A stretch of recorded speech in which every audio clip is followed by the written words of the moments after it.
What starts here changes the world. I have a few suggestions that may help you on your way to a better world. And while these lessons were learned during my time in the military, I can assure you that it matters not whether you ever served a day in uniform. It matters not your gender, your ethnic or religious background, your orientation, or your social status.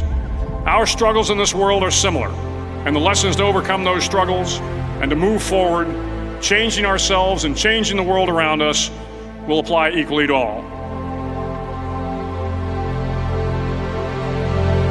So here are the 10 lessons I learned from basic SEAL training that hopefully will be of value to you as you move forward in life. Every morning in SEAL training, my instructors, who at the time were all Vietnam veterans, would show up in my barracks room, and the first thing they'd do was inspect my bed. If you did it right, the corners would be square, the covers would be pulled tight, the pillow centered just under the headboard, and the extra blanket folded neatly at the foot of the rack. It was a simple task, mundane at best, but every morning we were required to make our bed to perfection. It seemed a little ridiculous at the time, particularly in light of the fact that we were aspiring to be real warriors, tough, battle-hardened SEALs. But the wisdom of this simple act has been proven to me many times over. If you make your bed every morning, you will have accomplished the first task of the day. It will give you a small sense of pride, and it will encourage you to do another task, and another, and another. And by the end of the day, that one task completed will have turned into many tasks completed. Making your bed will also reinforce the fact that the little things in life matter. If you can't do the little things right, you'll never be able to do the big things right. And if by chance you have a miserable day, you will come home to a bed that is made, that you made. And a made bed gives you encouragement that tomorrow will be better. So if you want to change the world, start off by making your bed.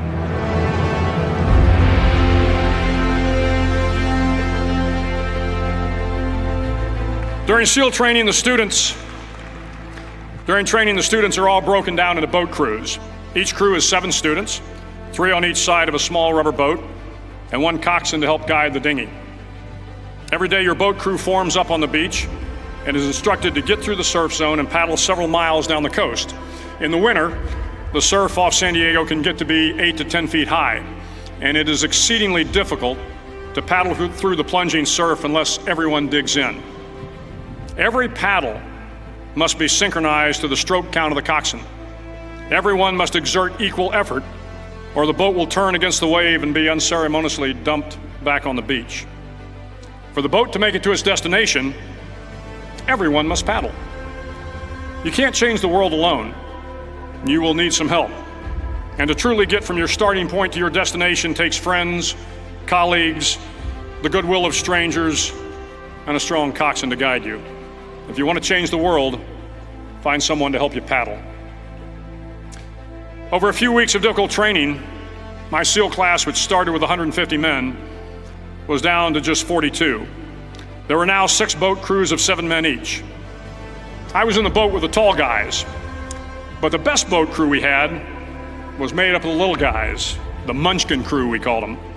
No one was over 5'5". The Munchkin boat crew had 1 American Indian, 1 African American, 1 Polish American, 1 Greek American, 1 Italian American, and 2 tough kids from the Midwest.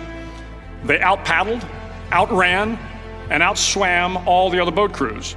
The big men in the other boat crews would always make good-natured fun of the tiny little flippers the Munchkins put on their tiny little feet prior to every swim. But somehow these little guys from every corner of the nation and the world always had the last laugh, swimming faster than everyone and reaching the shore long before the rest of us. SEAL training was a great equalizer. Nothing mattered but your will to succeed, not your color, not your ethnic background, not your education, not your social status. If you want to change the world, measure a person by the size of their heart, not by the size of their flippers.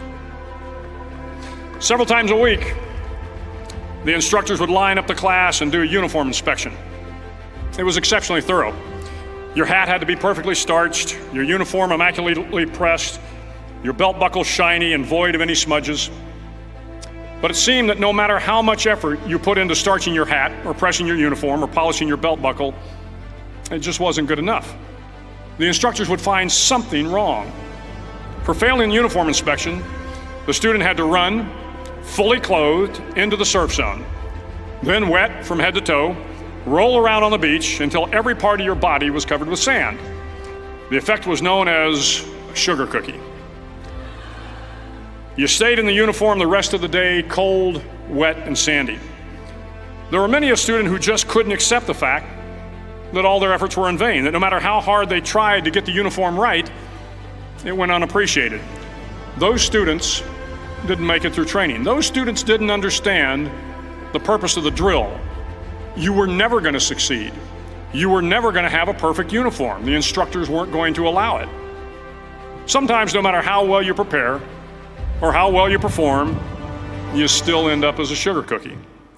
It's just the way life is sometimes. If you want to change the world, get over being a sugar cookie and keep moving forward. Every day during training, you were challenged with multiple physical events: long runs, long swims, obstacle courses, hours of calisthenics, something designed to test your mettle. Every event had standards, times you had to meet. If you failed to meet those times, those standards, your name was posted on a list, and at the end of the day, those on the list were invited to a circus. A circus was 2 hours of additional calisthenics, designed to wear you down, to break your spirit, to force you to quit. No one wanted a circus. A circus meant that for that day, you didn't measure up. A circus meant more fatigue, and more fatigue meant that the following day would be more difficult and more circuses were likely. But at some time during SEAL training, everyone made the circus list. But an interesting thing happened to those who were constantly on the list. Over time, those students who did 2 hours of extra calisthenics got stronger and stronger. The pain of the circuses built inner strength and physical resiliency. Life is filled with circuses. You will fail. You will likely fail often. It will be painful. It will be discouraging. At times, it will test you to your very core. But if you want to change the world, don't be afraid of the circuses. At least twice a week, the trainees were required to run the obstacle course. The obstacle course contained 25 obstacles, including a 10-foot wall, a 30-foot cargo net, a barbed wire crawl, to name a few. But the most challenging obstacle was the slide for life. It had a 3-level, 30-foot tower at one end and a 1-level tower at the other. In between was a 200-foot long rope. You had to climb the 3-tiered tower, and once at the top, you grabbed the rope, swung underneath the rope, and pulled yourself hand over hand until you got to the other end. The record for the obstacle course had stood for years when my class began in 1977. The record seemed unbeatable until one day a student decided to go down the slide for life head first. Instead of swinging his body underneath the rope and inching his way down, he bravely mounted the top of the rope and thrust himself forward. It was a dangerous move, seemingly foolish and fraught with risk. Failure could mean injury and being dropped from the course. Without hesitation, the student slid down the rope perilously fast. Instead of several minutes, it only took him half that time. And by the end of the course, he had broken the record. If you want to change the world, sometimes you have to slide down the obstacles head first. During the land warfare phase of training, the students are flown out to San Clemente Island, which lies off the coast of San Diego. The waters off San Clemente are a breeding ground for the great white sharks. To pass SEAL training, there are a series of long swims that must be completed. One is the night swim.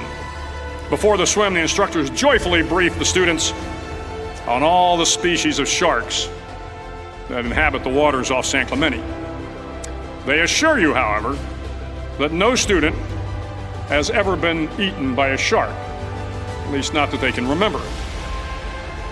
But you are also taught that if a shark begins to circle your position, stand your ground. Do not swim away. Do not act afraid. And if the shark, hungry for a midnight snack, darts towards you, then summons up all your strength and punch him in the snout, and he will turn and swim away. There are a lot of sharks in the world. If you hope to complete the swim, you will have to deal with them. So if you want to change the world, don't back down from the sharks. As Navy SEALs, one of our jobs is to conduct underwater attacks against enemy shipping. We practice this technique extensively during training. The ship attack mission is where a pair of SEAL divers is dropped off outside an enemy harbor and then swims well over 2 miles underwater, using nothing but a depth gauge and a compass to get to the target. During the entire swim, even well below the surface, there is some light that comes through. It is comforting to know that there is open water above you. But as you approach the ship, which is tied to a pier, the light begins to fade. The steel structure of the ship blocks the moonlight. It blocks the surrounding street lamps. It blocks all ambient light. To be successful in your mission, you have to swim under the ship and find the keel, the center line, and the deepest part of the ship. This is your objective. But the keel is also the darkest part of the ship, where you cannot see your hand in front of your face, where the noise from the ship's machinery is deafening, and where it gets to be easily disoriented, and you can fail. Every SEAL knows that under the keel, at that darkest moment of the mission, is a time when you need to be calm, when you must be calm, when you must be composed, when all your tactical skills, your physical power, and your inner strength must be brought to bear. If you want to change the world, you must be your very best in the darkest moments. The 9th week of training is referred to as Hell Week. It is 6 days of no sleep, constant physical and mental harassment, and one special day at the Mud Flats. The Mud Flats are an area between San Diego and Tijuana where the water runs off and creates the Tijuana Sloughs, a swampy patch of terrain where the mud will engulf you. It is on Wednesday of Hell Week that you paddle down to the Mud Flats and spend the next 15 hours trying to survive this freezing cold, the howling wind, and the incessant pressure to quit from the instructors. As the sun began to set that Wednesday evening, my training class, having committed some egregious infraction of the rules, was ordered into the mud. The mud consumed each man till there was nothing visible but our heads. The instructors told us we could leave the mud if only 5 men would quit. Only 5 men, just 5 men, and we could get out of the oppressive cold. Looking around the mud flat, it was apparent that some students were about to give up. It was still over 8 hours till the sun came up. 8 more hours of bone-chilling cold. The chattering teeth and the shivering moans of the trainees were so loud, it was hard to hear anything. And then one voice began to echo through the night. One voice raised in song. The song was terribly out of tune, but sung with great enthusiasm. One voice became 2, and 2 became 3, and before long, everyone in the class was singing. The instructors threatened us with more time in the mud if we kept up the singing, but the singing persisted, and somehow the mud seemed a little warmer, and the wind a little tamer, and the dawn not so far away. If I have learned anything in my time traveling the world, it is the power of hope, the power of one person, a Washington, a Lincoln, King, Mandela, and even a young girl from Pakistan, Malala. One person can change the world by giving people hope.